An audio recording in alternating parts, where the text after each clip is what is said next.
ફરી વળ્યા છે ને ફરી એક વખત ગામવાસીઓ આ પૂરની સ્થિતિનો સામનો કરી રહ્યા છે। ધોળકાના શાથળ ગામમાં પણ કંઈક આવી જ હાલત છે। કોઝવે પાણીમાં ગરકાવ થઈ ગયા છે, ગામડાઓ સંપર્ક વિહોણા થઈ ગયા છે। પ્રતીક જાદવ આપણી સાથે ધોળકાથી જોડાયેલા છે। પ્રતીક, કયા કયા ગામડાઓ એવા છે કે જ્યાં સૌથી વધારે કફોડી હાલત છે, શું કહી રહ્યા છે ગ્રામવાસીઓ?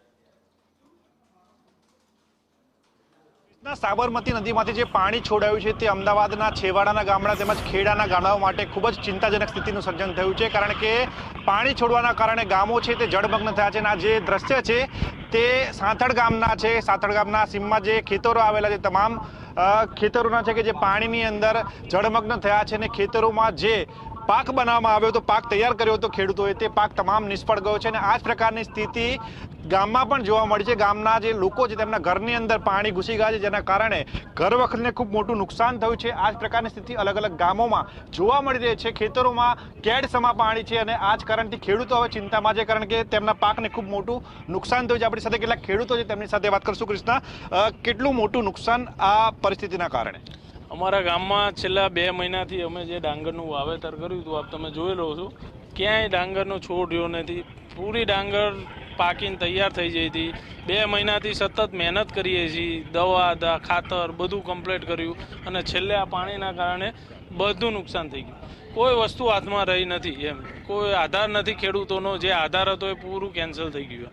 તમે શું કહેશો, આ પ્રકારની સ્થિતિ માટે કોણ જવાબદાર અને હવે કેવી રીતે સહાય મળવી જોઈએ? કારણ કે ખેતરમાં પાણી છે, ઘરોમાં પાણી છે, ગામમાં પાણી છે, ઘરવખરીને નુકસાન છે, ખેતરમાં જે પાક હતો તેને નુકસાન છે, હવે શું થવું જોઈએ?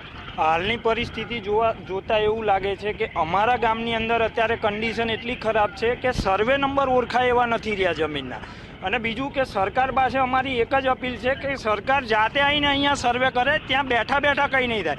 એમને જાતે આવીને અહીંયા સર્વે કરવું જોઈએ, ત્યારે એમને ખબર પડશે કે ખેડૂતોની વેદના શું છે, અત્યારે ખેડૂતોને કેટલું સહન કરવું પડે છે। વડીલ, આ જે પાણી ભરાયું છે અહીંયા, આ પાણીનો નિકાલ ક્યારે થશે? કારણ કે પાણી તો ગઈકાલથી આ લગભગ છોડવામાં આવ્યું ત્યારથી ભરાયેલું છે, હવે આ પાણીનો નિકાલ ક્યારે કેવી રીતે થશે?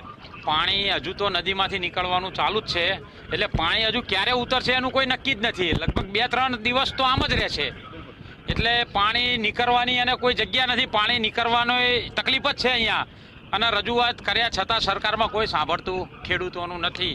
એટલે આ જે સાંથળ ગામ છે તે સંપર્ક વિહોણું બન્યું છે, કારણ કે 4 કિલોમીટર બહારથી જ્યારે ગામમાં આવવું હોય ત્યારે ફક્ત ને ફક્ત ટ્રેક્ટર